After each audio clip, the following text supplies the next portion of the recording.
Hey everyone, Miacidae here. Welcome back to Warhammer 40k Rogue Trader. So it seems like we're almost done with Chapter 2. There's just a few things to more or less close up. And we have a companion quest here called The Incident that seems to have a, quest for a... I didn't think this would be a companion quest, but it's for a the computer right here that we kind of talked to last time for Nomos. And right now it wants us to talk to Yrliet and Abelard. So that's what I figured I would do, because other than doing that, all we can do is go back to Dargonus, which we'll do after, talking to these two. So let's start with talking to Abelard about Nomos, because Nomos was pretty interesting and I want to get these two's opinion on it. I mean, I'd like other people's opinion on it too, but they're who's going to talk to us about it. And after that, if nothing else, we'll go back to Dargonus and start probably what's going to be the ending of Chapter 2, finally.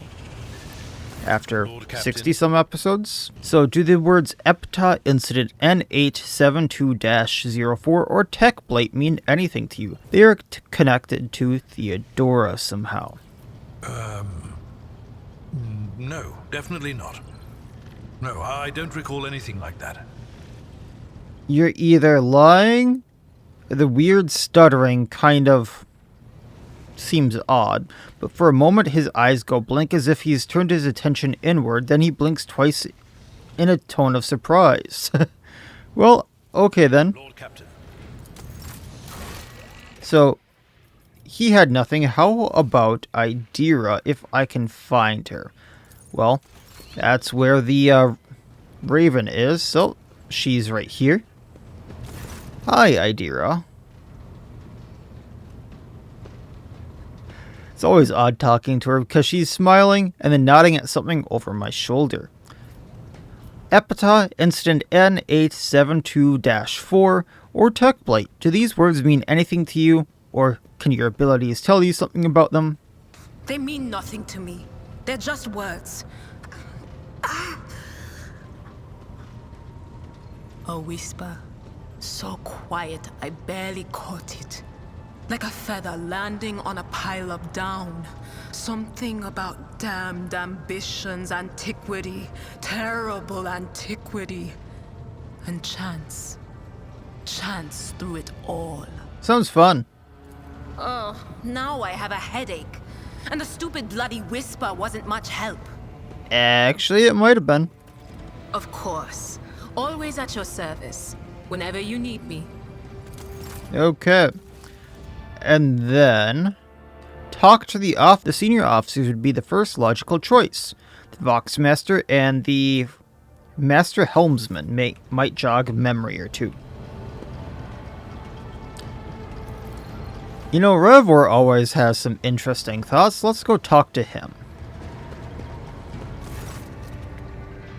Lord Captain, Master Helmsman Revor at your service. So let's ask him, does the word EPTA mean anything to you, or perhaps Incident N872-04 or Tech Blight has something to do with Theodora's travels? Rather extraordinary travels at that. Can't say they do, Lord Captain. Doesn't ring any bells. And again, remembering all the places Lady Theodora went is EPTA Incident. We've always had heaps of incidents happening on board, but through my implants I feel one at the ship, and I sense that I don't know exactly when it happened. It started behaving differently. Became more responsive. Livelier. Yes, livelier is exactly the word. When he said EPTA and Incident, it just dawned on me. Pardon my bungled report, Lord Captain, but that's all I've got to say. It seems like everyone kind of remembers, but the second those words come up, they can't remember. So, hey, Vigdis. The words EPTA, Tech Blight ring a bell? All of Lady Theodora's journeys could be considered unusual. Her odysseys were always audacious, and for the words you mentioned, none of them sound familiar to me as far as I can tell.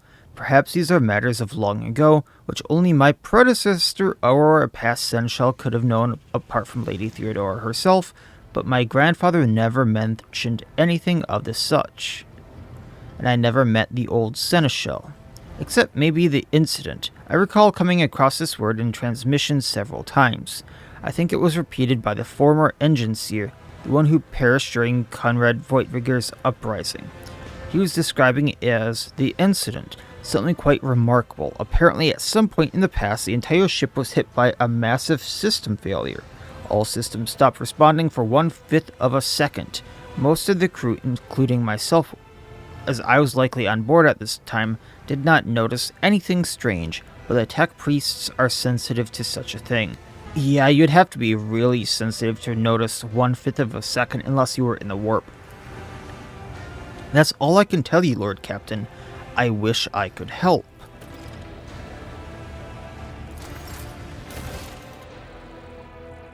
And then perhaps it'll appear in time because we talked to everyone. Can we talk to the computer and maybe figure that out? Yeah. Incident N872-4 was a ship-wide failure of some kind, and it had something to do with the ship flying better. The incident marked the beginning of us. The ship became better because of us too. These are all links in the same chain, but we cannot piece them together yet. The people who accompanied Theodora on our travels are strangely unaware of the incident and epitaph. Human shells are subject to external influences. Perhaps someone purged their memory archives, or perhaps they simply do not want to access them. It is a shame that no new information was obtained, but Nomos are grateful that you tried. I guess we'll have to wait and see. That will come up clear later, maybe chapter 3, after Dargonus. But to Dargonus.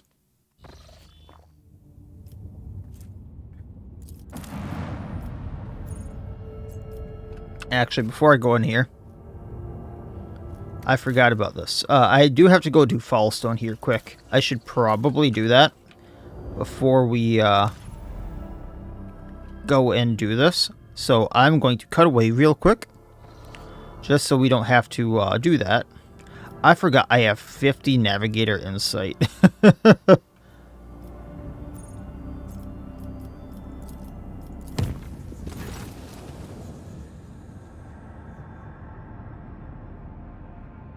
The captain retreats to his study to reflect on recent events, but his train of thought is interrupted by the muffled creak of the door and sound of soft footsteps.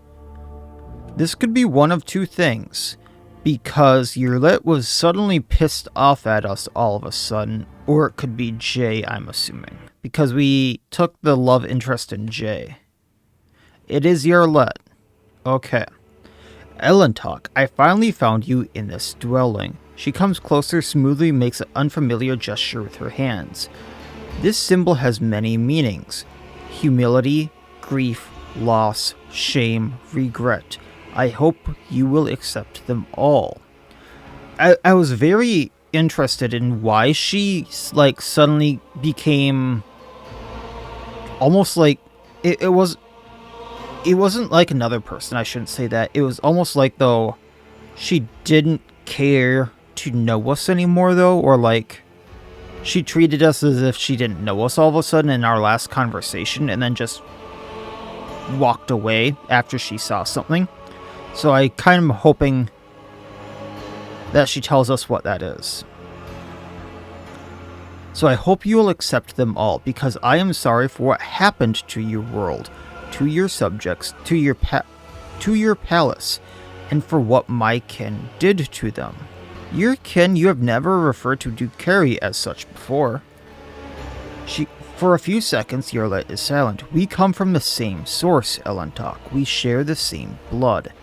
Even though Dukari blood is distorted and their souls empty, it is a fact that cannot simply be brushed aside.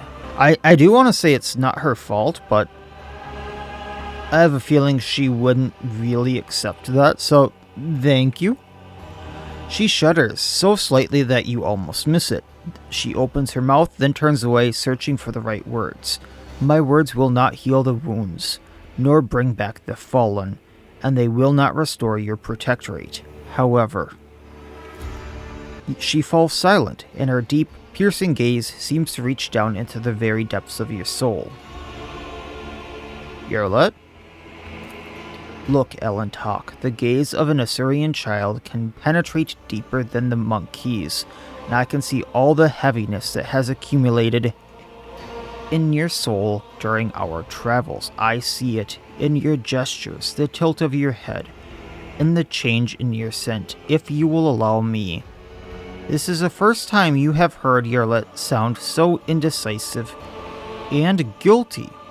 I will help you cast off this burden and cleanse your soul of mind and worry. And how exactly are you going to help me? It is difficult to describe, Elentok, but your soul shines bright, and your mind is strong enough for you to be able to immerse yourself in your own mind and cleanse itself of unnecessary cares. I am still not sure that your species is capable of such a thing, but it is worth a try. If nothing comes of it, then the only thing you will lose is a small fraction of your time. She did mention, like, her version of meditation, so maybe that's it. One of the last times we talked to her, that is. Like, on the actual bridge, not, like, in one of these talks, so maybe that's it. And I will guide you on this journey. Yeah, that's probably it then. And I will help you enter the meditative state to get to know yourself. Of course, that is if you let me. Immersing yourself in your soul is a deeply intimate process, but you will not be able to do it without me. Yrliet thoughtfully brushes a strand of red hair away from her face. And I promise you, Elentok, that I will not judge you. You, your world, or anything that takes place inside it, we will see only what you want to see. Interesting.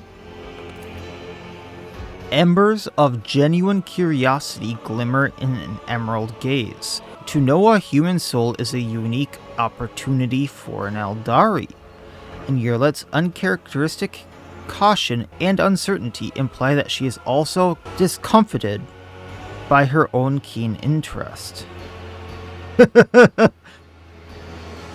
And you're a little curious to see what's in my head, aren't you? Yrliet, looking offended, crosses her fingers into a new gesture. Meditation is not a tool for achieving lowly goals. It is a healing spring for the soul. Is this the same meditation you were using? An affirmative nod serves as her silent answer. Okay, well, sure. I won't press any further. I know, but sure. Show me my inner world. She nods slowly. She is clearly surprised by your compliance. Then we will need to find a suitable place, somewhere quiet and serene. Let go of everything, Elentok. Doubts, fears, emotion. Cast off the weight of your body. Good. Now try to look inside your soul. Look at it shining timidly and dive in. I'm kind of surprised they didn't actually go in the water, but that was the place I was thinking they were gonna go. Inner world. There's a few things that might be in here that might be kinda bad, considering what I've done on this journey, and she said she wouldn't judge us, but she's gonna judge us.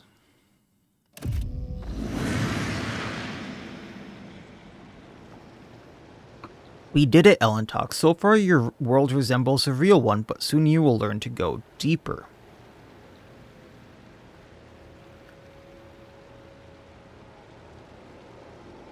Remember that everyone here is a reflection of your thoughts, feelings, and desires. Do not be afraid to look them in the eye.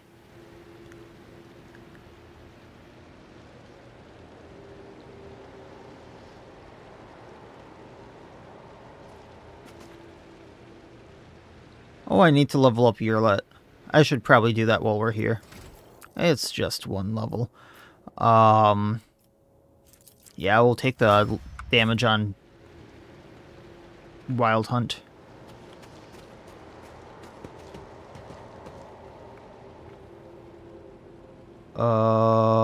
This way? Standing at the helm, peering into the darkness of the cosmos, you feel lonely as... Oh, I didn't get to read all that. Dispel your loneliness. I can listen closely to Master Helmsman Vigdis, Ravor, and Danrock. There's Cabela over there. There's Heinrichs over here. We got rid of one rogue trader, and we'll get rid of him, too. Everyone from the lower decks to the senior officers hate him. I hear the Vox transmission. Mutiny is brewing. As long as I can use his thrones, I don't care. Once betrayed, it is hard to put one's trust in others again, especially those closest and most loyal to us. I mean, yeah, I get that one. Hey, Cabela. How you doing? I'm very interested in this one. One day, the Undying One will whisper your name to me, and I will carry his command out without hesitation, for I am your death. Yeah, that sounds about right.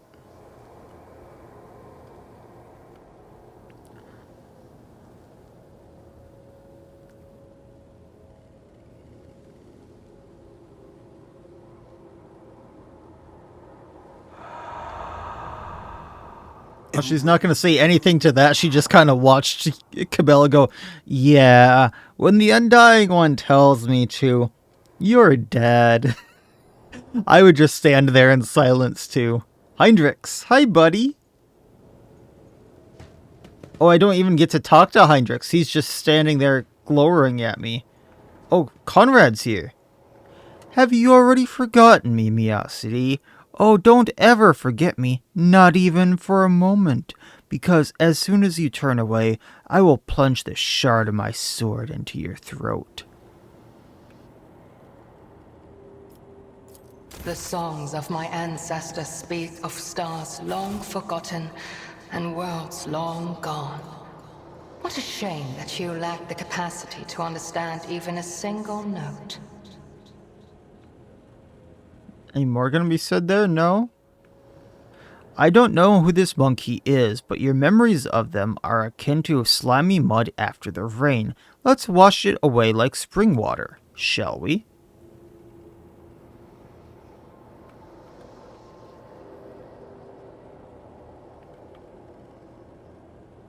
Can we do that? What do we have to do? No. Okay. Oh, they just disappear. Okay. Nothing with me and Jay there. Uncover my path. Of course I'm only with you because of your throne and your power, Shireen. You didn't think my feelings for you were genuine, did you? The fear of being used, we all have it, but the more we have to give, the more the power grows. So what happens if we go over to Heinrichs here? Am I here to kill you, to betray you, to serve you? Am I a friend or foe? What do you think, Miacidae? I mean, I'm 100% here to spy on me and off me. Yeah. The world will bow. Oh, there's someone in my bed? Oh, that's me. Okay. Fresh blood soaks into the priceless silk coverlets, forming an ugly stain under the corpse. Your corpse. All sentient beings are afraid of death. You have to accept the fear first before you can get rid of it. I mean, yeah, been there, done that. Accept your fears. Get over the fears. Then death has nothing over you. I tread a path. Then it's just pain. Everything you now have was served to you on a silver platter. But do you deserve it? Really, Cassia? From Cassia? That I did not expect. She got served a lot of her stuff too. Oh, I'm at the desk. The burden of responsibility lies on your shoulders, Ellentalk, and your soul grows dull from weariness. Break the chains of exhaustion. Intriguing. Oh, this is an interesting room. So there's Marza High, there's Idira, Argenta, Abelard, Pascal and Solomorn. So hi, Marzahai. You just got lucky, monkey, but your luck is the only thing you have. You are weak, so prepare to suffer.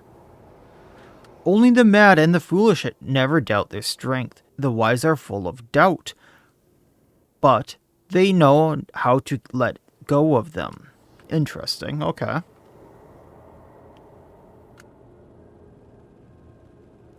So accept and let go of your doubts. Putting on airs, Lord Captain. You are as distant from the common folk as rusty old footfall is from Terra. That's a good one. Oh, Theodora is over there too. I didn't see that at first. So I haven't gotten rid of her portrait. And from Argenta, in truth, you believe nothing at all, Miacidae, not the God Emperor, the Archenemy, or even people. You barely believe in yourself. I pity you. Oof. That one stings.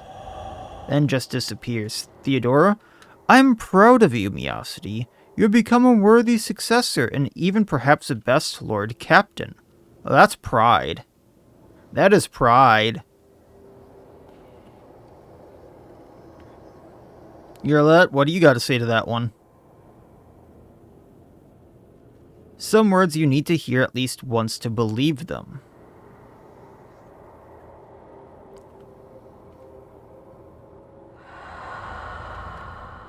Oh, okay. So that was good for us. Abelard, hey buddy. Lord Captain, your decision will doom us all. Lowly pirates perish, risking nothing but their own skin. But what of you? I was a pirate once. Transcend humanity. I was a pirate once.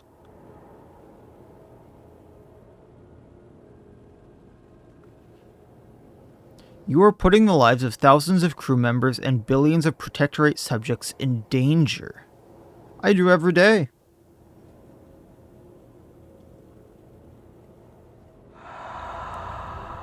And finally, Solomon. Oh, we do have Pascal there. Hide behind the warrant all you want. I can see right through you. One day you will make a mistake, and then rest assured, I will be there. The punishing hand of the Lex Imperialis. Oof. Solomon, really? Thought you had my back, buddy. I thought you had my back.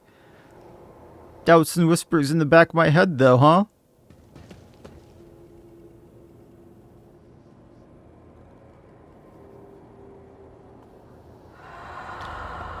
The funny thing is we haven't seen Yrliet in here. Unit Miacidae von Valencius's crimes against the sacred laws of the Omnissiah have been logged. Retribution is imminent.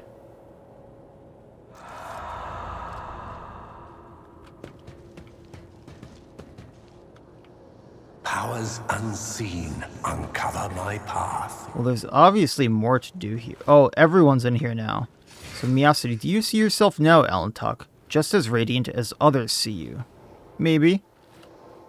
The light in your soul pierces the darkness, ready to give hope to those who need it most, except your light.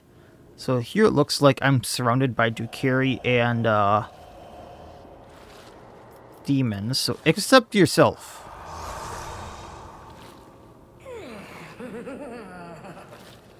That doesn't sound good at all. Yrliet, Seko, and Miacidae. What is this, though? Listen closely. So this is what she got all upset about. What is this, monkey? The voice of the incorporeal echo that has made your soul its home seems to sound only in your own head. Yrliet's face tenses in surprise, her features becoming even sharper as she stares in confusion at ghostly figures. She says nothing, stealing glances at you, then at the figures again, as if she's waiting for something. Look closely at the figures. A strange feeling envelops your body. You feel yourself becoming lighter than air. And inside your mind, your thoughts are racing at an incredible speed. You are not yet aware that you are looking through the eyes of your ghostly echo, and are observing from afar. all at the same time. The inner world changes are under the force of your will, and you can now control your own echo. You can now do something that you would not dare to do in the real world. I wonder if this is how technically you could romance Yrliet.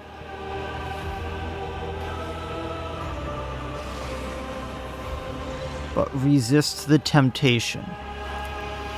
You and Yrliet stand together in complete silence for a while, tense and awkward at first, and then soft and enveloping. You feel Yrliet sigh ever so slightly, and you hear the sadness hidden in her voice, but she remains silent until the ghostly figures around you start to disappear. It is your time to return, Elentok. Your soul is not yet strong enough to endure prolonged immersion. Take a deep breath and... But can we do like a body double thing now? That would be interesting. You awaken from your meditation with a sense of vigor and unusual calm, as if you had just taken a shower under a freezing waterfall, or delivered a speech in front of thousands of subjects and your heart swells with the crowd's exultation. Miacidae, you're awake. She starts at her own words, realizing that this is the first time she has ever called you by your name. Your soul shines too radiantly for a human, despite all the litter that had accumulated in your soul. You can get rid of the litter, but the light, try to preserve it. Miacidae, it draws the eye like bright stars in the night sky. Really now? Of course, your world is not as beautiful and serene as mine, but I was glad to see it. That was interesting to say the least, because I doubt any normal human could actually do that in this world.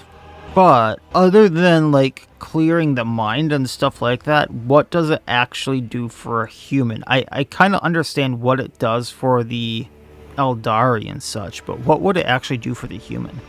I guess we'll see. And for these answers here, we probably need to do it more to get more of a benefit from it. So do we need her help to continue doing it? So will you help me with meditation again? I do not know. Perhaps someday, she replies vaguely. Okay.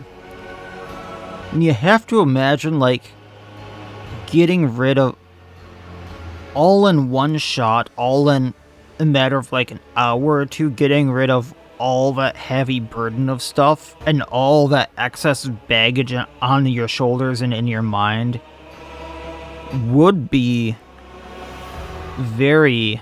It would be, it might even be like feeling like you've been reborn or like you're a new person. So one would be a good answer for that. Otherwise 6 would be the other one I was thinking, but it probably would feel like you'd been reborn. So let's go with that one. This is a cleansing of your soul, Elentok. I hope now you understand the importance of keeping it free from unnecessary litter. Oh, I thought that would just continue the conversation downwards, so thank you for showing me this part of myself. My heart sings, for I have helped you find peace, even if only for a short while. Until we meet again, Elentok, may the stars guide us along the safe roads. I still want to know what, like, set her off that day, because I thought it was, especially now, I think it's this rock. But I don't know what that rock does.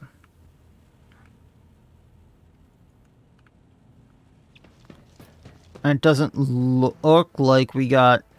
I mean, other than progressing her quest line or talk or whatever, it doesn't look like that actually did anything. But fun, very fun nonetheless. Very fun. Nice little bit of lore for the Eldar. And then here we are at Foulstone. It looks like someone is slandering me. Unfinished event slander. Why are we not flying?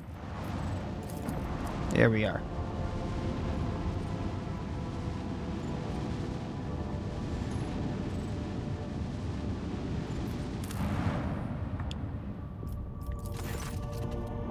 There are rumors in the colony that the rogue trader has given in to the Archenemy's corruption. personally killed Lady Theodora and usurped the throne by force. So let's just request help from the followers of Saint Drusus from this. The Drusian service and sermons have dispelled the veil of idle hearsay and slander. Is that a temporary debuff? Oh, slander just got my everything down by 1. Yikes. Okay. That was not great. Then we can go back to Dargonus. Now, the plus side of all the exploration I've done, unless they start adding new things, I don't think that I'm going to have to do too much exploration in the following chapters. We did all of that right now, which is why some of it was a little bit hard in the beginning. But realistically, unless they add extra clusters, there's not too much exploration to do, and it's just go to point A, point B type deal, which will be kind of nice.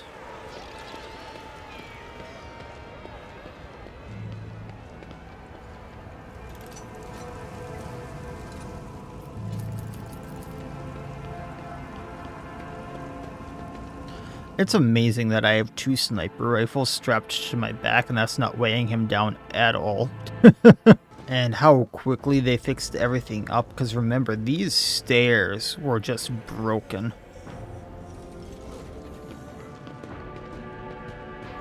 Alright, who do we have to talk to here? Master of Ceremonies. Alright, so let's make a save here as a just in case something gets bungled up.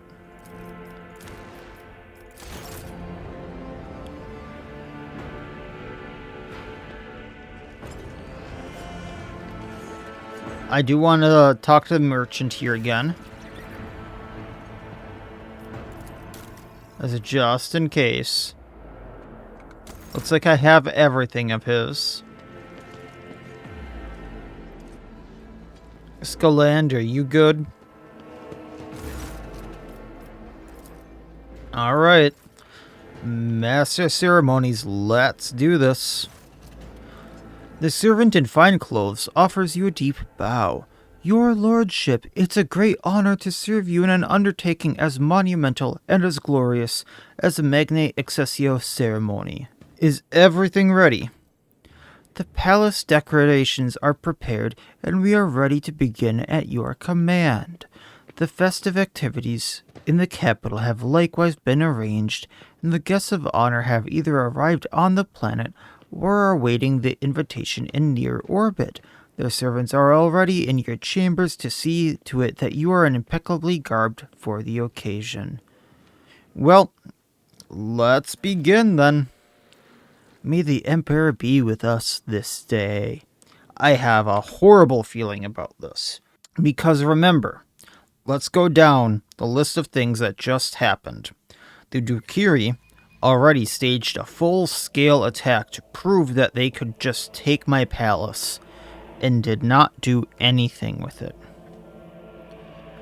All 3 rogue traders are going to be here. All 3 of them. I'm pretty sure none of us like each other because Caligay has been intruding on my protectorate, and I've been stepping on Winterscale's toes for a while, and they probably have some stuff going on. So I know I don't like Caligay, and she's seeing how much she can push me, and me and Winterscale don't get along. So there might be some feud between us 3 as is. And then there could also be some chaos shenanigans going on. So, like, I don't know.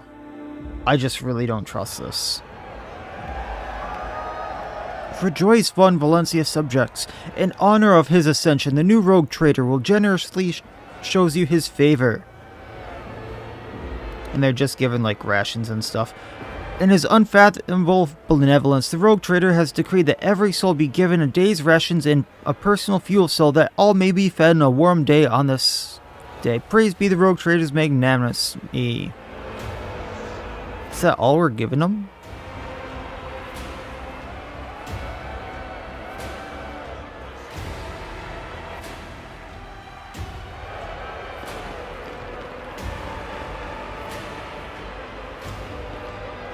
And those are the guards giving things out, I'm assuming. Fireworks, okay.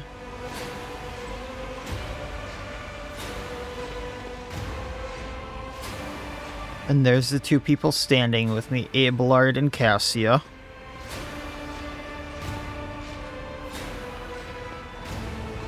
If shit goes down, they can help me hold the line.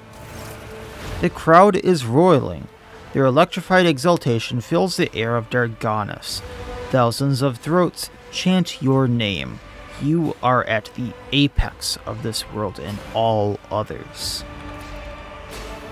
Amplified by 100 voxes, the Master of Ceremonies booms, "Rejoice! Subjects of Dargonus, you have been granted fealty of witnessing your master, a great honor bestowed upon us by the rogue trader Miacidae von Valancius. Gracious savior of Dargonus and vanquisher of blaspheming inhumans, may their unholy kind perish in the flames of righteousness.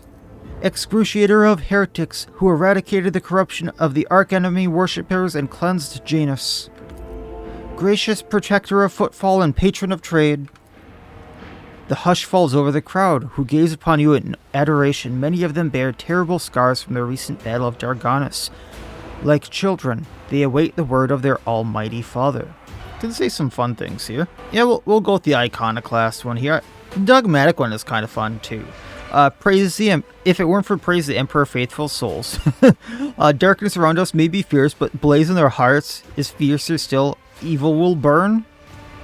That's a fun one. Heretical could be kind of fun too.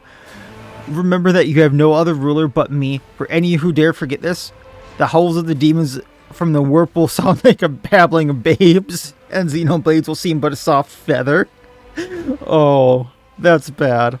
But fear not the coming day. Henceforth you are all my charges. Only 5 iconoclast points and I need hundreds, yikes. Joyful cries carry your name upwards, beyond the atmospheres of Dargonus, all the way to the Emperor's throne. So much golden white. Cassia stares at the crowd enraptured. It seems this massive gathering of exalted people is just as exotic and captivating to her as the sight of a bona fide navigator. A representative of the mysterious and powerful Navis Nobilite is to your subjects. Adequate. Dargonus has not disappointed. Abelard forces a smile of satisfaction from his face and whispers to you. You remember the next part. Yes, your lordship will be asked to take the oath. The Master of Ceremonies bows to you with great reverence. Let the oath of von Valancius' destiny be taken. Please repeat after me. Your lordship, I, Miacidae, rogue trader, by the grace of the Emperor, vow to be paragon of humanity. Sure. Your lips repeat the ancient oath. Unbroken by adversity, to walk bravely first into darkness, to unite and reclaim what was lost, to triumph over nightmares untold, to hold boldly the reins of fate, to walk steadily the road of thorns, through pain to greatness. You hear a rumble. It is the roar of the sea of your subjects. With jubilation and devout fear, they welcome your ascension. It is done.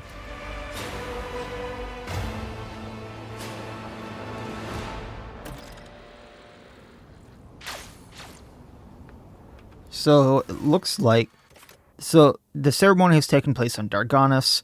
The name Miacidae von Valancius is spreading across the Koronus Expanse in a resonating echo. I was thinking I had a quest to do here. Talk to the Winter Scale and Corda. Okay. Do I actually have to go into the palace to do that? I thought they might be out here. There is a feast. Prefect Inscribier Vulture. Marshal Gregorius Strocht. Nice little spread they got for everyone here. Some of this food looks good. Hey servants, you guys are eating, right?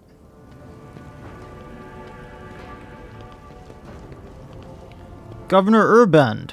Hi, buddy. Governor Urbend Drivestem stands surrounded by high-born guests like a planet orbited by many moons. All of his charm is directed at a man in resplendent power armor adorned with the signal of the Inquisition. But as soon as you approach, Drivestem is the first to give an elegant bow, getting ahead of the rest with the expression of loyalty. This is a great day, your lordship. I welcome you to my palace, honored guests. You are buffeted by a salvo of congratulations and compliments. Why does this require iconoclasts to study the faces of the nobles in attendance? Drivestem is obviously still the leader of Dargonus aristocracy, but judging by the courtesy he is showing the young Sourback, he clearly wants to strengthen his relationship with the house. The elder Sourback and Grawpack are nowhere to be seen, which can only mean one thing. Sourback, whose line holds you in little regard, is surely attempting to draw Grawpack to his side, which could be quite advantageous to Grawpack. After all, the disaster on Kiava Gamma has left her family in an extremely vulnerable position. The Warsarians stand apart, their exclusion from the palatable rest.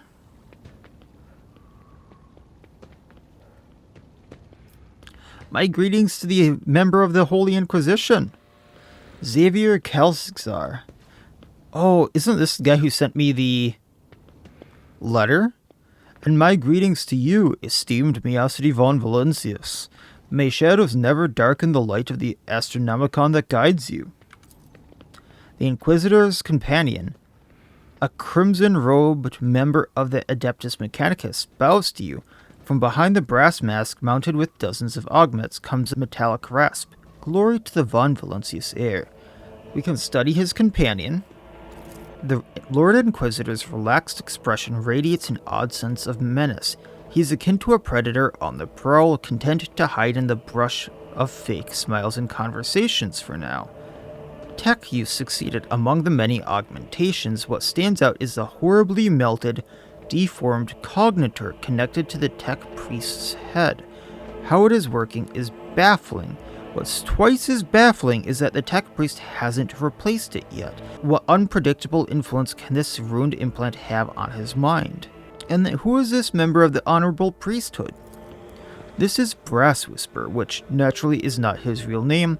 The esteemed Magos is a member of my retinue. There are times when I am forced by my duty to the Emperor to deal with xenotechnology, and Brass Whisper ensures my safety in such moments. Works that have been desecrated by Xenos are dangerous, and they weren't. His whispering cuts off, replaced by heavy, ragged breathing. It seems that the tech priest's quiet voice is not an extravagant quirk, but rather a consequence of an injury. After catching his breath, he continues. Weren't due caution. Well, enjoy the party. This evening will be illuminating. So what were you just discussing now? We were talking about this brutal Xeno raid on our fair Dargonus. So many victims. So much damage to our industries.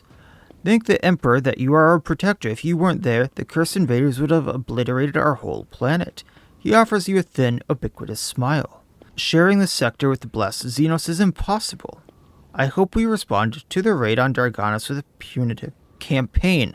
The young Sourback's smile is conceited and bloodthirsty. I see you hate Xenos with all your heart. I do. The pestilence against his emperor must be exterminated. He talks ardently and smoothly, like a commissar. He places his hand on his hilt of a finely adorned sword, his pale face ablaze with noble fury.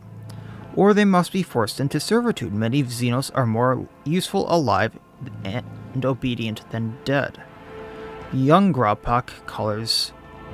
The young man in Grawpack colors speaks with sagacity and gravity, but his opinion seems to carry little weight in the circle. And smile venomously. And how many Xenos have you killed personally, Sourback? He flushes and mumbles incoherently. The Honorable Mechanicus forbade, but I wanted. Did not let me go to battle. The Inquisitor standing among the guests offers a thin smile. It must have been difficult for this youth to foster such bloodlust towards enemies of the Imperium without ever having seen ones at a blade's distance. So, young Abelard, what's your name? Your lordship, allow me to introduce the daughter of the Chancellor Clementius Warsarian and my great-granddaughter Astardia. He looks solemnly at the young woman and with barely concealed pride. I am delighted to witness you, your lordship. She bows, keeping her observant and intelligent eyes trained on you. Modesty forbids my esteemed forebear to say this himself, so I will. Our entire family is grateful to you for wishing to see someone of Warsarian blood at your side, as you claim to your inheritance.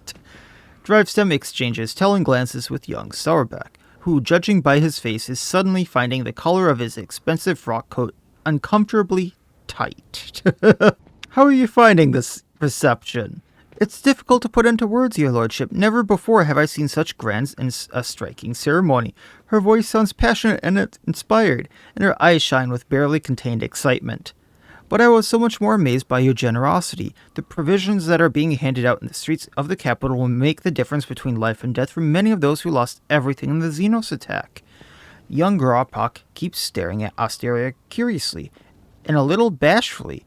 It seems the boy likes her. Good man. And where are the rest of your kin, Abelard? They are in the city preoccupied with running festivities and watching over some of the more crucial services. No incidents can be allowed to ruin your ceremony. I asked the esteemed Abelard to put me in some important tasks too, but he bid me to attend the reception where I can do nothing to serve your lordship. If I had known, I too would have asked Abelard to let you miss the party. Oh... Hector, that's some marks against you. Well, enjoy the evening, folks. That's some more stuff against you there, Drive Stem. Why is there a Xenos in the cage here? Why is there a Xenos in the cage? The Dukiri captive is angrily muttering curses directing at the detestable monkey, promising every horrible torture for everyone present. Why do we have a monkey? Why do we have him in the cage? Marshal Gregorius Strocht. Person responsible for maintaining security during the ceremony. Yeah, this is gonna go really well, guys. I already see that. Alright, so the prefect should be right here. Oh, her! You may send my regards to your master of ceremonies. He's managed to complete the trivial procedure with minimal error. Oof. Oh, there's a firing range with people up there.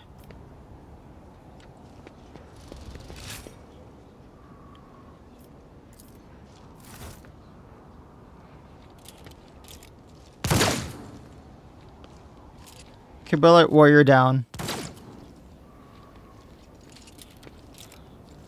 Oh, did we have to shoot the last one?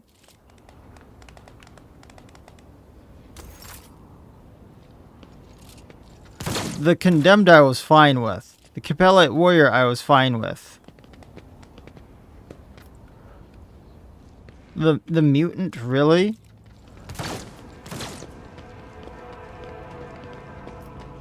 Alright, let's go inside. Let's see what's inside. Do we really need to have their armor here as well? This exotic statue, which formerly pleased the eye of Xenos, now adorns the palace of the dynasty's glorious explorers of the Expanse. What is this? Noble feature of the Guardian of Humanity. Probably looks like a commissar. Okay. Things are probably going to go downhill fairly quickly from here. Hey, Solomorn, buddy.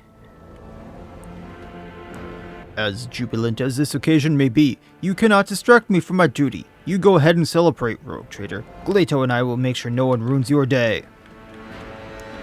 Give Glato the day off. That is what I request.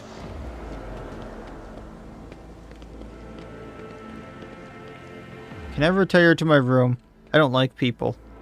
I don't like people. Has all this been fixed? They fixed all of this already. Holy cow. This was all trashed the other day. They fixed this real quick. Holy cow. Well, let's find the rogue traders. I assume they're in here. Master of Ceremonies. Some fun looking swords. There's Idira. Argenta. Argenta, why are you all alone? May the Emperor keep you. Have a good day. There's Jay. Regina Sourback. And Marcius Sourback with Heinrichs. A group of aristocrats stands apart from the governor's circle. Their whispering carries a tinge of displeasure. Marcius Sourback, the clear leader of this gathering, is a gaunt, bilious-faced man dressed in Sourback colors. This must be Marcius Sourback himself. Head of the house, he offers you a ceremonious bow. My congratulations, your lordship. Toriana Grapak. I think it's Toriana. May the Omnissiah grant you understanding. The woman with whom he is conversing is the one dressed in a robe with gear-shaped adornments. This is Toriana Grapak. It is difficult to read her face due to it being covered in numerous augmentations. Observe the guests. Toriana looks rather anxious. Marcius, dressed surprisingly plainly and austere for an aristocrat of such high rank, is frowning suspiciously. He came to the reception with a companion, a woman of dazzling beauty wearing a gilded augmented necklace around her throat. His wife, probably. Heinrichs, who joined the group unnoticed, mostly keeps silent, listening intently to their every word. How are you these days, Toriana? Like a forging hammer, her voice falls heavily on the ear. The corruption of Cavia Gamma was a great blow to my family. The condemnable Cubist Stelphum betrayed our trusts, desecrated the forged cathedrals, and took my esteemed cousin's life. On behalf of my family, I humbly beg you to forgive our negligence. I am ready to accept any punishment. Get a perception, look very closely at this. There's something lurking beneath Toriana's repentant expression, a grudge. It would seem that she was personally offended by the nightmare into which Cubist Stelphum plunged her domain, and she feels betrayed. Do your part to heal the wounds, and your family will be forgiven. I swear on the Omnissiah's all-encompassing insight that we will make every effort to justify the cost of its resurrection. It was only a year ago that none could doubt House Grossbach's usefulness, and yet here you are, Toriana, on your knees, justifying the costs. And Marcius, I'm surprised you deigned to make an appearance here this evening. His face twists into an unpleasant smile, which makes the artificial skin on his left side all the more prominent. I am a servant of the Von Valancius destiny. Had I not come, I would have committed an act of unacceptable insolence and damaged my family's honor. Marcius's wife offers you a charming smile, as if apologizing for her husband's virolic tone. Her large, dark eyes are brimming with curiosity.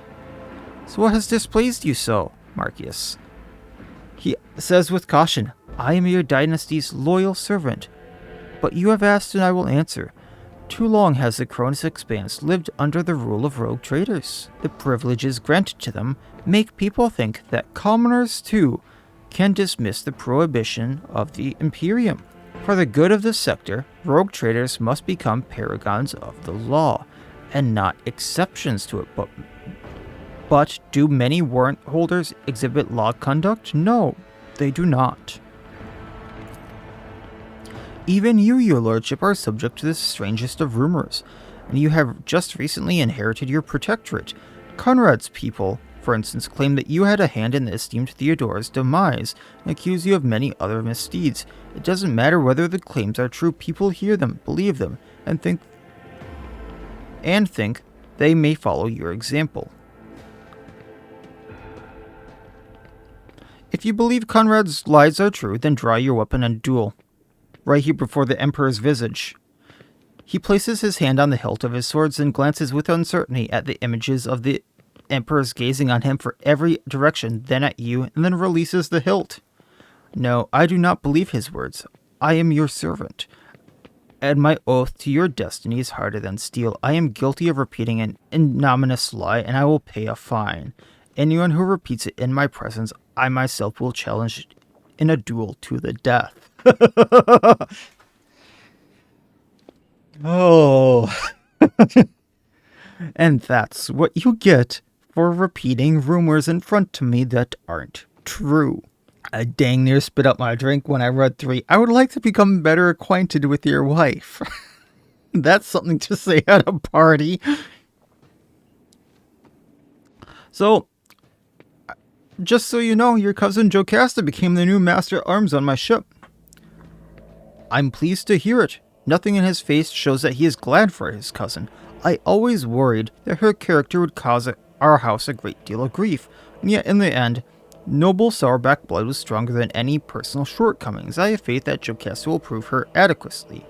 Somehow that gained us a profit factor? Okay. So, tell me more about House Sourback, because so far I don't know much about it. The Sourback line was one of the first noble houses to arrive in the Koronus Expanse. For millennia, we have served the Golden Throne and kept the faith. Sourback warriors have bled in 100 wars at different times and ruled a great many colonies for the Von Valencius dynasty. So it's interesting that they're such a noble house and yet under us. I find that one very interesting. I see. Lean towards Hendrik's interesting conversation. It's been very illuminating, giving me plenty of food for thought. For an inscrutable man, Hendrix is being even more inscrutable than usual. It's as if he's hiding something important. Anything you wish to tell me? Nothing urgent. He casts an impassive look at you and then immediately glances away. Even in leisure, you never cease to be of help. I appreciate it. That's why they call it the unsleeping eye of the Inquisition. Even asleep, I hear everything. So let's leave. Okay. Jay is just in a bunch of nobles, it looks like.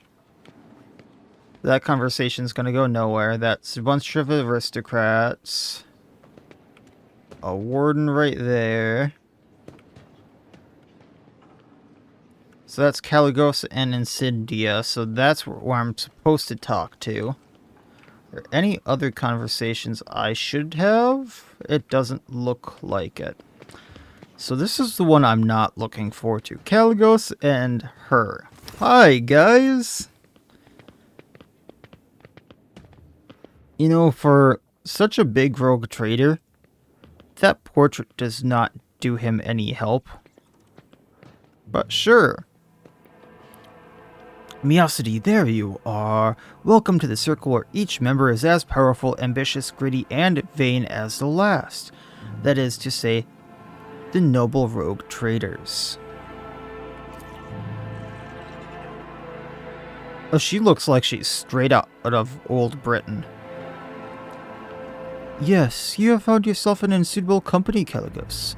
At the very least, now you can enjoy idle conversations, boast about your power, and indulge in profane pastimes as one who is your equal, rather than the member of the lower classes. Is she always so abrasive, Winterscale? Welcome to Dargonus, friends, because I honestly don't like either of you. Friends, eh? Would you look at that, Insidia? Now you have a whole friend! Winterscale gives you a carefree wink, but his posture excludes a challenge. I would think twice before calling an individual of questionable purity my friend. Oh, I have to talk to them one at a time, huh? Caligos. Insidia, you seem to find me objectionable. Did you expect any different? I watched for years as outlaws thrived on footfall, and then, at long last, I had a chance to put an end to it. To seize that thug Vladimir by the throat, to force footfall to atone and put the fear of him back into the masses. But you interfered. No, I didn't. Your guy was shot before I did anything, and thus everything falls apart. And destroyed my plan for the sake of banal profit. Theodora taught you only too well, it seems. She too was far less concerned with her duty to the Expanse than her own interests, but you can be sure that I will not cease cleansing Furibunda's system of the pirate scourge, and if your trade prospects are damaged in the process, you will only have yourself to blame. But Dolorosa's behind her. The priest holds up his hands in a placating gesture. None are without fault, noble Ancesia. What point is there in targeting someone for their turpitude when true purity can never be found. I mean, you threatened to starve Footfall. I just brought them food. Which one of us actually served the Emperor there? She rolls her eyes. Please. I will believe it no sooner than hearing the word that half the population of that den of heresy has been sent into the void's embrace. I have faith that blessed Miacidae is perceptive enough to see the appalling nature of the residents of that depraved place. Hieronymius, your appearance here is unexpected. The esteemed Hieronymius is my confessor. I am greatly obliged to him for agreeing to accompany me on the journey. Okay, that makes more sense. May the Emperor's light guide your way across the abyss of human wickedness. Well, thank you for your visit, Insidia. Insidia? Something like that. It will not be a long one, I assure you. Caligos, thanks for your visit. As a sign of your gratitude, you could return something of mine that has found its way into your pockets.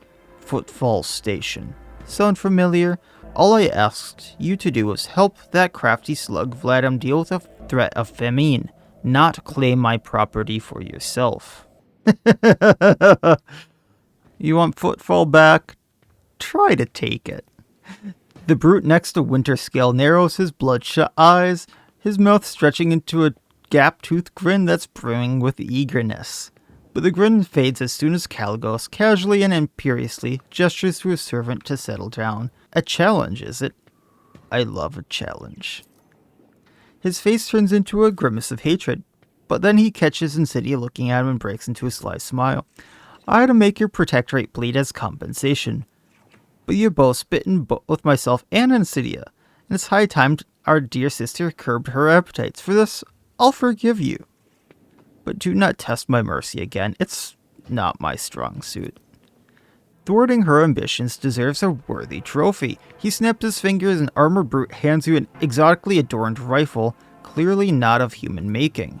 It's a trophy from a good hunt. You and I should hunt together sometime, so you can show yourself in action, new blood. It's Eye of Hecaton. Last sniper rifle, and it's much better than what I have now. Grants 5 MP after each attack and allows the wielder to move after attacking. If the attack with this weapon hits 3 or more targets, this attack has no cooldown. Why, thank you, Winterscale. Thank you for such a wonderful gift. Off someone important with it. That would be the best show of gratitude. What do you think of the celebration? I like it. One can instantly tell we've been invited by a rogue trader, not some administration bootlicker. We're conquerors of wild sectors, slayers of unknown beasts, execution of Xenos empires. Caligos, you should really take this opportunity to learn. This is what the palace of a true rogue trader looks like, not some Xeno menagerie, a pirate treasure's hold, or, however difficult it may be for you to believe, an orbital brothel. I kind of want to go to his place now, to see what it looks like. Oh, believe me, I intend to enjoy myself to the full, to justify such a long voyage if nothing else. Keep the faith, the Emperor protects. Let's take a look at the sniper rifle. That should be, like, up here? No? Where's my sniper rifle? Here. So it's better than the Silence of Shael by 2 damage and 10% armor penetration, has slightly less dodge reduction and slightly less hit chance, but it has the same ammo and has that effect. The Silence of Shael here has this psychosomatic trauma thing on it, but I think it's worth using. And then I'm still going to have Cruel Fate on for that over penetration when I want to take out additional targets. Who else am I supposed to talk to here? Order the Master of Ceremonies to enter the reception. Okay. We're done here. I hope your lordship is pleased and not yet tired. If you wish to revive yourself a little, I would suggest proceeding to the courtyard. If I may be so bold, many guests have chosen to move into the fresh air and would be eager to offer you their congratulations. Well, I'm weary and wish to retire to my chambers. Your chambers are ready, but I must inform you that the servitor over there, he points at a servitor standing in this corner dressed in your ship's livery, approached me and said there has been a message for you. Its speech is surprisingly fluent and expressive for a servitor. I think someone put a message in it. That's not good. The Master of Ceremonies drops his voice to a whisper. It could be a secret dispatch. I will return to the guests. Talk to the strange servitor, that's what I thought.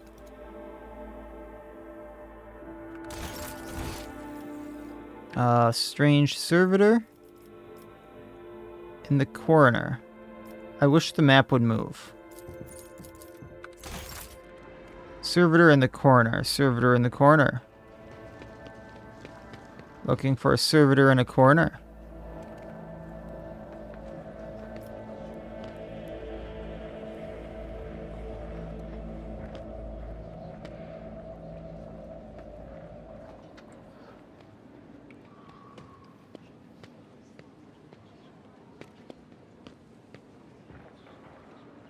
It'd be super helpful if I could find the servitor you were talking about there, sir. Because servitors aren't supposed to talk like that.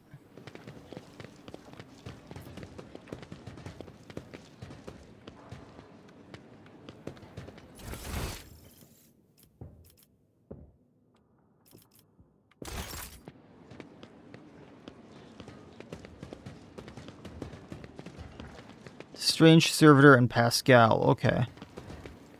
The fact that a spy Pascal is even scarier.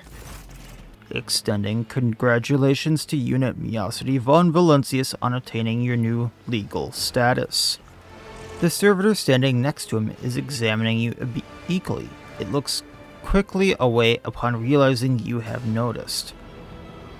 So how are you finding the ceremony? Disorderly. What is the servitor? It is Nomos's new respiratory. Nomos. This unit identifies as Miacidae von Valancius. Two-way identification complete. That's Nomos, huh? What did they do with the old servitor? The servitor looks at you again, no longer trying to avoid your gaze.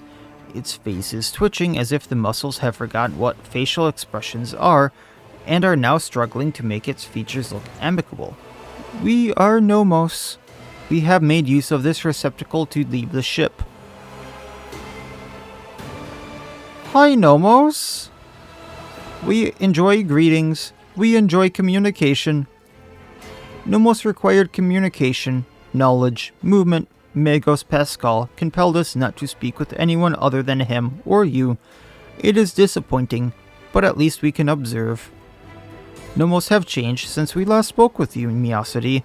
We are now able to conceptualize our previous experience, that of solitude, and we no longer enjoy it. How did you move into the servitor body? This is not entirely of us. The receptacle is too narrow, crude, and feeble to contain our complete whole. The existence of Nomos requires a space of connections, but we are able to transfer a small part of us and build a thread strong enough to travel outside the ship. We are enjoying this journey discovery. Even though the receptacle suits us poorly, it will soon be destroyed by the force of our presence. Nomos, what do you think you are? Nomos are consciousness, awareness, knowledge, movement, always movement. We do not know what we are. We have no past. We have awakened in the depths of the ship answering a call. Our first clear memory is the call of your blood, Miacidae von Valancius. The call of plea for help near a place that is called the Warrant Chamber. So, what brought you here? Pascal, why have you brought it here? Entity Nomos asked permission for this visit. My objective was to observe the process of integration into a servitor. We wanted to see, observe, cognize, speak. We wanted to speak with you. Will you speak with us? Of course, what did you want to speak about? Many things. Happenings. Events. decisions, the servitor's eyes roll into their sockets before focusing on you. Oh, that's creepy. We have been observing you. You do things that we do not understand. We want to learn why. We remember the day when we met you. You gave us your blood to drink. We have helped you save yourself. We followed you. Our small part did, inside the servo skull. Then there was fire, and a creature of sated hunger and dark light standing behind the curtain. Behind the image, behind the semblance of Theodora, it called for you to follow. You did not follow that which was calling from behind the curtain. You walked into the fire, and the rest walked in after you. We remember the day that the star disappeared, when the dark light and sated hunger wanted to take the world. Rykad Miners was its name, and the ship's data. You ordered that the human shells on the world be saved, even though the dark light was coming closer and could have consumed both the ship and Rykad Miners. We remembered another day. We awakened inside the ship. We lived in the systems. We tried to emerge into servitors like this one. Then so many of our receptacles were gathered into one place. You ordered to have them killed. You felt sad. This is what we have seen, among many other things. We have been understood. We think we have. That we do not have everything about humans and about you. Miacidae von Valencius, we have tried analyzing shells and defining sets of their needs and fears. Their simple functions. But now we think that there is more. That there is another side that we do not see. A notion that is larger, that we can compute, something that stands above fears and needs, something that drives them. We envisage this larger notion as a light, a web of light that connects humans. It may seem almost invisible, inferior, but it grows stronger when they are threatened. This web is always on your mind. When darkness comes, you want every thread that extends from you to shine bright, so those who follow do not lose their way. Whenever a thread breaks, it saddens you. Do Nomos understand correctly? I love the Nomos voice. I love Nomos. So we get a, I'm blanking on the word, but, a check for like iconoclast, dogmatic, heretical here. But yeah, that pretty much right. So iconoclast is right. Yes, you do understand correctly. Every thread that connects people, every life, their value is beyond measure. There's no greater reward than guiding others to salvation when all surrounds us is darkness. We knew we could understand you. Light and movement, connections and help. We are enjoying this. Perhaps because we too are connected to you. Through blood. Through life. Thank you for speaking with us. Nomos are grateful. We cannot continue moving on our own. I think the servitor broke. I think the servitor broke. Nomos broke the servitor, poor thing. Now we can end it, though. Please allow me to escort you, your lordship. Does anything bad happen now? Oh, the Lord Inquisitor's here. Guards! Intruder! Quiet. Time to sleep. This can't be good. We need to talk in private. This can't be good at We all. have matters to discuss, von Valancius. I thought you were supposed to be on my side there, buddy. The same man you saw among your guests is waiting for you in your chambers with the look of someone who is supposed to be there. And he put a desk there and moved some other stuff, it looks like. He casts a cold, assessing gaze over you from top to bottom. No one save Theodora has ever allowed themselves the liberty of looking at you in such a way. The woman behind Kelsazar, clad in black armor, glares at you, her face set in a predatory readiness for imminent violence, the hallmark of a professional bodyguard. Will my servant live? Probably. Unless he suffered from hidden ailments, he will soon come to without any major damage to his health. Either way, oblivion is a far safer option for him than the dangerous privilege of being a witness to this conversation. Uh-oh, okay. The woman at Kelsazar's back gives you a bloodthirsty smirk. Heinrichs, I thought we were friends. Friends don't break into each other's chambers in the middle of the night with weapons, do they? We used other means of travel to pay you this visit. I assure you, rogue trader, that all your locks are in order. Good. Okay. If the Inquisition wants to have a talk, we can talk. It didn't have to go down this way, guys. A commendable openness to cooperation. It will be taken into account. Master Van Kellox has spent enough time with you. He will vouch for your words. I thought we were cool, Xavier. I thought we were cool. You were supposed to, like, go, hey, if I need something, I could lean on you. What stands out from your recent accomplishments is the suppression of a rebellion on Janus, the battle against the archenemy's minions on Kiava Gamma, and, of course, the unusual interest the Drakari have shown in you. Then that is what we will discuss. Why do we have to discuss this at all? After saying these words, he shoots you a searching look from under his brow, like a regicide player who just made the first move and is now watching for his opponent's reaction. This feels a lot like an interrogation. Does it? We're in your chambers, not a confessional cell. You're in perfectly good health, and none of the varied and fascinating instruments and procedures that expedite candor are being applied to you. I assure you, you would immediately know if our discussion turned into an interrogation. Okay, so what do you want to know about Janus? What was the reasoning behind your decision to let Xenos, enemies of humanity, live and act on a planet that belongs to you? Yeah, in the face of heresy, Xenos seemed like acceptable allies to me. There have been precedents for this, correct? Your way of thinking is curious. Dangerous, but curious nonetheless. I would suggest exercising utmost caution should you wish to continue on this path. How did you know about that, though? Not many people, including Heinrichs, knew about that. Are you surprised? You thought the Inquisition was unaware of the circumstances of your deeds. How often do you find yourself thinking that there are things we shouldn't know about your life? A lot. It is my job to know everything, and I do it very well. Keep that in mind. Okay. So, just out of curiosity, if you knew what was happening, why didn't you intervene? I cannot satisfy your curiosity without disclosing information of the utmost secrecy. I will say only this. We had the situation under control. There is a tangled knot of perilous events in progress in the Koronus Expanse.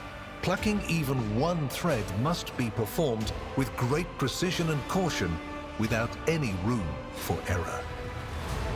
And the way Heinrichs goes about things is fine, because the second he sees any demon, he goes off the handle. But yet, she was it Zenich or was it Slaanesh worshipper on that planet? I think it was Zenich. No, you did not have things under control. Because you do not want to know the price of such an error, or what forms it might take. And what questions could you have for me about Kiava Gamma? Places touched by chaos must be purged with fire and condemned to oblivion. Kiava Gamma should have been bombed to dust and pronounced a forbidden world. However, you decided otherwise and restored the colony's operation. And you didn't even go to the trouble of hiding the traces of the neglect committed by your dynasty.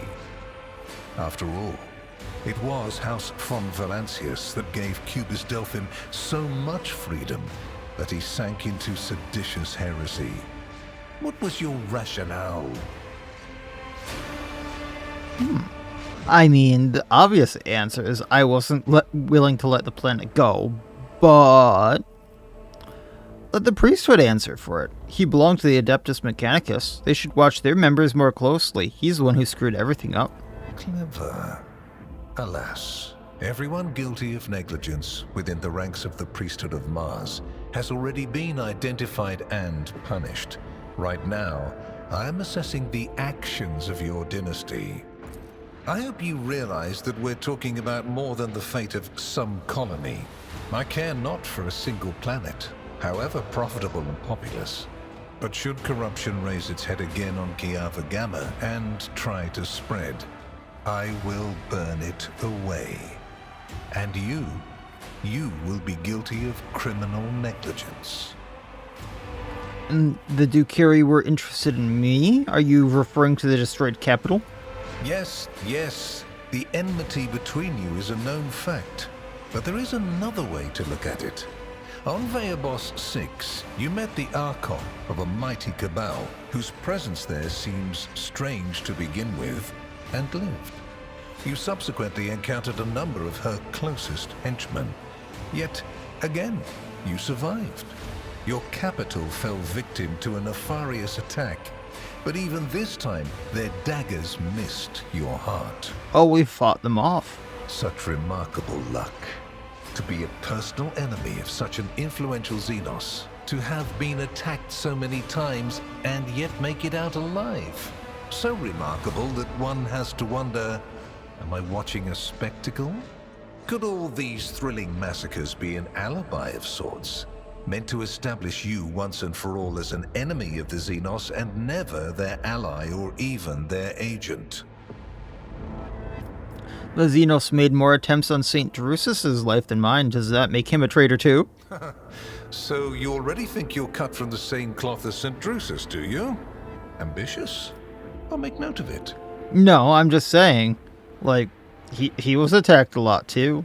Have I answered all your questions? Far from it, my dear. The questions are manifold. How did you manage to survive the battle that claimed the life of Theodora, who was so much more experienced and skilled than you?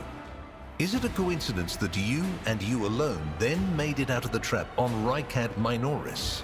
How much truth is there in the rumors being spread by the heretic Kunrad Voitvir about you?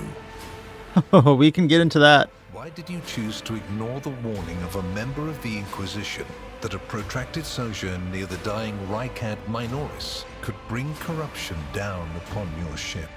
Were you driven by your concern for the people or forbidden interest? I mean, we can keep conversing about this, buddy. Was it virtuous of you to allow the warp-stricken Voidsmen to join your crew? The ones who served on the ship that was turned into a trap for you by Kunrad Voitvir? Isn't it possible that they were part of the blight he had sown? The very existence of these questions would have made many of my colleagues doubt the quality of your character. But it won't in this case. Really now? The Inquisition, which I represent, is willing to show extraordinary faith in your person. For the sake of our invaluable partnership, I'm going to ignore any minor liberties that you, esteemed rogue trader, may have afforded yourself or may again in the future. So what's this about? 'Cause I thought we were cool. I hope you appreciate the generosity of this offer, as your predecessor once did. Why such interest in my You person? haven't been in a position of power for long, and so one can forgive you for not noticing the troubling changes. The cult of the Final Dawn is spreading in the Koronus Expanse. Not the first or the last heresy that has afflicted this sector, but one that is surprisingly resilient. Mysterious convoys are sliding by, bound for systems in the heathen stars. Just your humdrum pirate trade, wouldn't you say? Then why are the pirates themselves clueless? Yeah, that one I don't understand either, but we have fought the Cult of the Final Dawn a lot and been a thorn in their side. The Xenos, who have caused trouble in the sector before, have expanded their activities in the last few decades, and there is a logic and a method to their previously chaotic raids. Even 2 packs of space wolves, blessed space marines summoned in my name, did not cool their interest in the Expanse. Huh. A mighty explorator fleet, which has studied the Expanse for hundreds of years, has suddenly stopped responding to communication and sunk into a dispute over a tech heresy that was considered dead a couple of centuries ago. House Chorda has clamped down on insurgents. Yet Chorda, its acts okay. of brutality breed troublemakers just as quickly as they're executed. And this bloody carousel has consumed the attention of the esteemed incendiar. Caligos Winterskill has abruptly lost all interest in his domain, and his only apparent concern now is hunting ever more dangerous xenobeasts. I mean, he seems like that kind of guy, yeah? And the third and final rogue trader has unexpectedly perished, stabbed in the back by her own master of whispers. The Expanse is swiftly losing its protectors right when communication with the Imperium is being disrupted by the raging warp. Basically, all the Expanse has left is me and you, if you follow my instructions. I mean, that makes sense why we're having a quote-unquote conversation and not an interrogation. So what kind of deal are we talking about here? I make no deals, and Emperor forbid that I give you orders. That would mean infringing on your privileges. I'm merely offering well-meaning recommendations and expecting that when the Expanse finds itself in danger, you will break away from your own affairs to heed them. Sure. We'll call it that. As proof of the seriousness of my hopes for you, I can assign Heinrichs as your escort. He is my best agent, and I would not offer his company to anyone but my most trusted ally. If he's your best, we're screwed. But sure, I'll take him. Then Master Van Kellogg's will remain in place. It puts me at ease to know that there is someone to watch over you. He's gonna have a heart attack by the end of this, you know. I consider it an honor to accompany you. You know you're gonna have a heart attack by the end of this with everything I do, right, Heinrichs? My favor takes other forms as well. Please accept this gift as a sign of my favor. In an hour of need, give it to any faithful servant of the Emperor, and the Inquisition will come to your aid. A signet ring from his finger and hands it to you. You notice an intricate personal coat of arms. Okay. The color indicates how close the bearer is to the Lord Inquisitor. Scarlet means that you have shed your blood for the good of the Imperium, and therefore, you deserve to have his servants shed their blood for you. The wearer gains plus 25 persuasion and the Inquisitor's decree ability. This ability can only be used once per combat. The signet of the Inquisition provides plus 30 momentum, removes bleeding, burning, and toxin from the wearers and their allies, grants the wearer's persuasion divided by 7 temporary wounds, and plus persuasion divided by 10% armor to the wearer and their allies until the end of combat. Oh, Cassia, please. Please, for the love of all that is holy. I really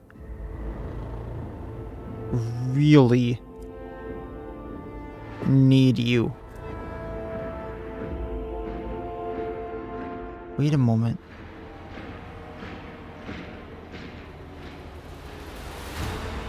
This doesn't say you need to be dogmatic or anything. This is just persuasion. Cassia can wear that thing.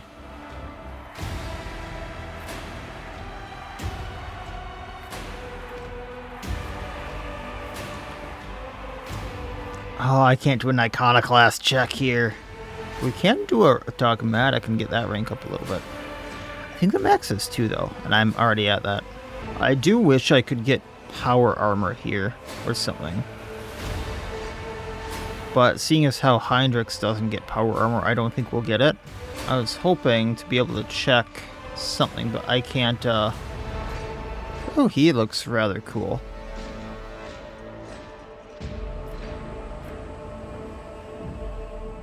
I can't check my stats here. Yeah, I'm not gonna swear my loyalty to him and join the ranks of the Inquisition. But we will guarantee the offer of help. So bow your head respectfully on behalf of the house. Von Valancius hereby promise and guarantee the offer to the Inquisition any assistance it may require. I am glad to hear it. Your oath has been heard and added to the record. Here is where we part. My shuttle is waiting. It is time for me to return to my watch, for you to sleep, and for your servant to wake up. Until next we meet. And for the servant to wake up. You will obviously want to discuss what just happened, but not now, I presume. Right now, it would be better for you to rest and think on the Lord Inquisitor's words in private. I bid you good night, rogue trader. I really thought something more detrimental was going to happen at the end of this chapter, but that's interesting nonetheless.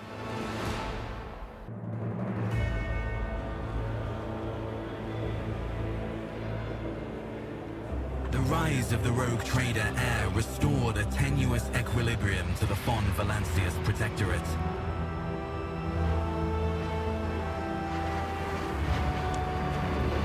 For a time, threats subsided, activity returned to trade routes, and reclaimed worlds began to heal.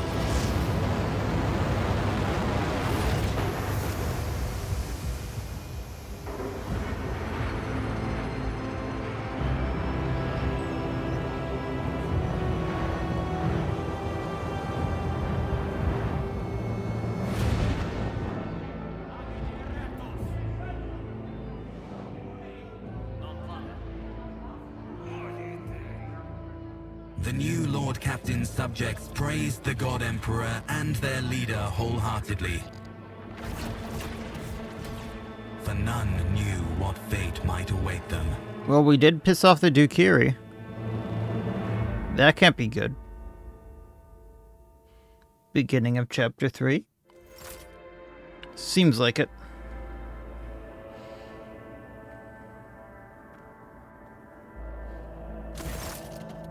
You have spent the first few hours of your morning listening to the High Fractorium's lengthy report on the last few trade exchanges, agreements, and disputes, and countless bureaucratic procedures. From outside the illuminated, tightly closed windows, you can hear the muffled sounds of Dargonus in its everyday life. The life that has been passing you by lately as you've been preoccupied with the affairs of your protectorate from dawn till dusk. So Clementia and then High Fractorium, okay. Clementia barely contains a yawn. Once generous Stanrock has finished, she pulls out her data slate. Thank you for your report. Your work is highly appreciated both by everyone here and the Adeptus Administratum. Your Lordship, we're almost done here. We just need to go over the final items on today's agenda that I would like to report to you personally. Truly the God Emperor has blessed me with diligent subjects. Speaks before I fall asleep. Lord Captain, news of particular import has come from the House's intelligence network. Lord Inquisitor Calcizar is rumored to be planning a visit to Footfall. A number of Imperial Navy ships were commandeered by Lord Calcizar, and they are also being scrambled to Footfall. Furthermore, we have reports claiming that secret messages were delivered to the capital worlds of House Corda and Winterskill. It is possible that the Lord Inquisitor's call to arms may be to smother the conflict that is brewing between the two dynasties. Ooh. We are seeing an increased number of skirmishes between their ships in neutral systems, and I doubt that her ladyship Corda will attempt to sway the Lord Inquisitor to her side. Since his lordship Winterscale's luck seems to be running out, riots have broken out on several of his worlds, and yet he has shown no intention of quelling them. Instead, rogue traders inflicted brutal punishment on one of his oldest colonies, Vescuda Scundus, butchering that one, based on allegations of sedacious sediment. Oddly enough, our agents were unable to find out any proof of sedation among the populace there. As soon as we have any updates, you'll be the first to know, your lordship. And lastly, your pet Xenos, Yrliet, I believe, is seeking a meeting with you. She had the audacity to defile the rogue trader's palace with her profane presence and refuses to leave until she's spoken with you. I would never presume to be able to read the emotions of a Xenos, but the Eldari appeared perturbed. I believe she mentioned a voidship of some sort. It may be best if she told you everything directly. With that, please allow me and Danrock to take our leave. Perhaps that last request will serve as a welcome distraction? Indeed, your lordship's stay on Dargonus has been rather long. However, your protectorate is now enjoying a period of relative stability, and for the time being, you no longer demands your lordship's personal involvement. Glory to the rogue trader. It's kind of funny that she bows and he does the Aquila. And there's still a blood stain right there, guys. What the hell? Alright. So that was rather long, just based on that last party that I was expecting to go and have like a cutting off point in the middle of it that was going to be a battle. And there was no battle. That I kept going to like, where's the battle, where's the battle, where's the battle, and it didn't happen. So we are going to pick off here because I am now in Chapter 3. And I fully expect this, I fully expected to get to Chapter 3, but I expected to have a break there.